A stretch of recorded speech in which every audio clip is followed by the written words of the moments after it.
Bonjour, bienvenue au sein du département matériaux plastiques. Je me présente, je m'appelle Mathieu Larochette. Je suis enseignant au sein du département depuis maintenant quelques années. On forme les étudiants à apprendre les métiers de la plasturgie. C'est pourquoi on a un certain nombre d'équipements qui sont utilisés pendant les formations et qu'on peut aussi proposer aux entreprises pour des prestations. Donc c'est ce que je vais vous présenter aujourd'hui.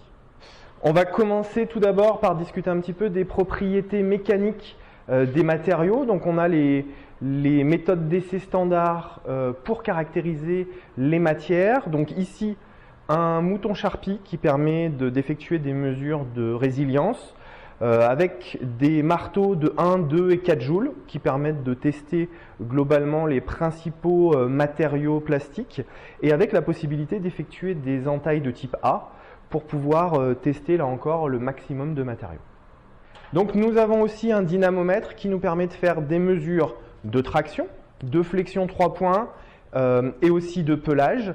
Donc on a des capteurs de 500 Newton et de 20 kN qui nous permettent là aussi de passer la plus large gamme de matériaux standards non fortement chargés.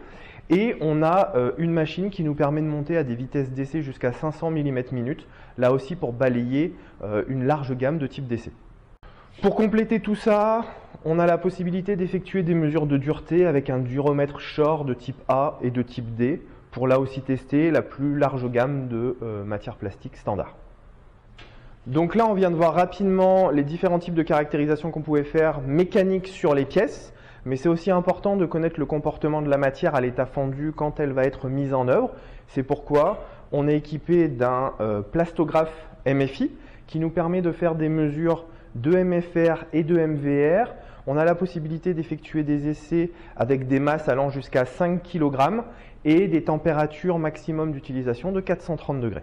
À l'aide du MFI, on a la possibilité de déterminer le grade, ce qui est une information importante pour connaître le comportement de la matière à l'état fondu, mais ce n'est pas toujours suffisant. Donc, on peut aussi faire des essais de viscosité à l'aide de ce rhéomètre capillaire double fourreau. Donc l'avantage d'un rhéomètre capillaire double fourreau, c'est de pouvoir effectuer en un essai une mesure et d'obtenir directement une courbe de viscosité en fonction de la vitesse de cisaillement corrigée avec les corrections standards de Bagley, de Rabinovich pour avoir directement le comportement. Cette machine nous permet de monter à très haute vitesse jusqu'à 1200 mm/min. On peut monter aussi à des températures allant jusqu'à 430 degrés, ce qui nous permet de passer une grande gamme de matières.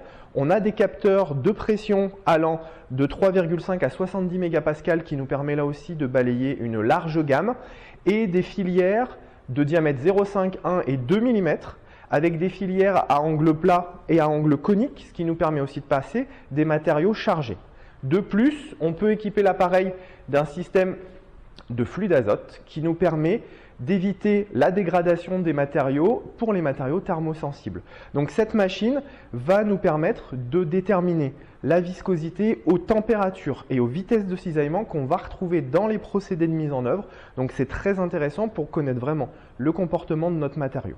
De plus, on a la possibilité avec cet appareil d'effectuer des mesures de viscosité élongationnelle et donc de comprendre le comportement de notre matériau et d'essayer d'identifier un petit peu ce qui va se passer notamment dans les procédés d'extrusion gaine, d'extrusion gonflage. On vient de finir la partie vraiment caractérisation. On va maintenant voir notre atelier de production qui rassemble les principales techniques de mise en œuvre des matériaux, injection plastique, extrusion, presse de compression et thermoformage. Donc on va commencer par la presse de compression. Donc on a ici une presse de compression qui peut appliquer une pression jusqu'à 50 tonnes, ce qui nous donne sur la matière une pression entre 5 et 100 bars. On a une surface utile sur nos plateaux de 400 mm par 400 mm. La machine peut monter jusqu'à 450 degrés et on a la possibilité d'effectuer en cycle des cycles chaud-froid et de pouvoir mesurer pendant le cycle la température et d'avoir ensuite les courbes pour pouvoir suivre nos procédés.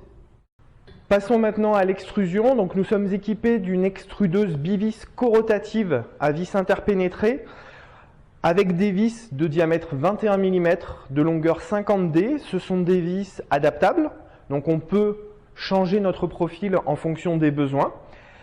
On peut extruder à des températures allant jusqu'à 300 degrés. Le débit maximum qu'on peut obtenir est d'environ 8 kg/h pour un polypropylène. On a différentes zones d'introduction, ce qui nous permet d'introduire des poudres, des liquides, avec des doseurs. On a aussi des side feeders. Donc on a la possibilité de faire du compoundage avec en suite de ligne un bac de refroidissement et un granulateur. Donc, on a au sein de l'atelier 2 presses à injecter. Donc première presse, une presse hydraulique de 35 tonnes de force de fermeture, diamètre de vis 25 mm avec un volume injectable de 61 cm3. On peut injecter avec cette machine jusqu'à des vitesses de 100 mm par seconde pour une température maximum de 450 degrés. Cette machine est équipée de capteurs sur la machine pour pouvoir mesurer précisément la course de la vis et la pression hydraulique. Donc là, notre deuxième machine, une presse électrique, 100% électrique, Fanuc, de 30 tonnes de force de fermeture. Donc cette machine a la spécificité d'être pour de l'injection haute vitesse. On peut monter pour celle-ci à 525 mm/s avec un volume injectable de 29 cm3 et une température maximum d'utilisation de 450 degrés.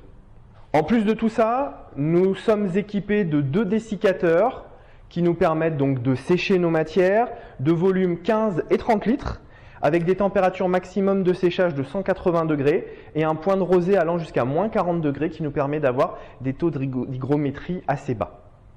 De plus, nos 2 machines sont équipées de thermorégulateurs, ce qui nous permet d'obtenir une température de moule allant jusqu'à 120 degrés. Dernière chose, nous avons un moule qui nous permet donc de produire nos éprouvettes qu'on va pouvoir ensuite caractériser mécaniquement sur les essais dont on a parlé juste avant. Donc c'est un moule normé qui nous permet d'avoir des éprouvettes de traction, de flexion, de choc Charpie et d'HDT. Et on va pouvoir donc injecter nos matières et ensuite pouvoir les caractériser. De plus, nos 2 machines sont équipées des 2 principaux systèmes de capteurs, ce qui va nous permettre d'avoir des moules instrumentés pour pouvoir faire un suivi in situ du comportement de la matière pendant l'injection avec des capteurs de pression et des capteurs de force et ainsi pouvoir caractériser précisément le comportement de notre matière pendant ces procédés. Donc nous venons de faire le tour un petit peu de nos équipements. Donc pour vous parler plus précisément du type de prestations qu'on peut faire, on peut faire des prestations à façon, on peut caractériser des éprouvettes que vous nous fournissez. On peut aussi injecter des pièces en interne et caractériser les éprouvettes, étudier un petit peu les différences de plusieurs matériaux, caractériser aussi le comportement des matériaux en rhéologie. Et on peut aussi vous proposer des prestations un petit peu plus globales, par exemple l'étude de l'impact de recycler sur les propriétés de votre matière en injectant des pièces, en les caractérisant, en recyclant, en rebroyant votre matière et en refaisant un nouveau compound avec un taux de recyclé connu, en caractérisant à nouveau la rhéologie et les propriétés des matériaux. Donc, on a énormément de possibilités de prestations. Si vous avez des questions, n'hésitez pas à revenir vers nous. Nous nous ferons un plaisir de vous répondre.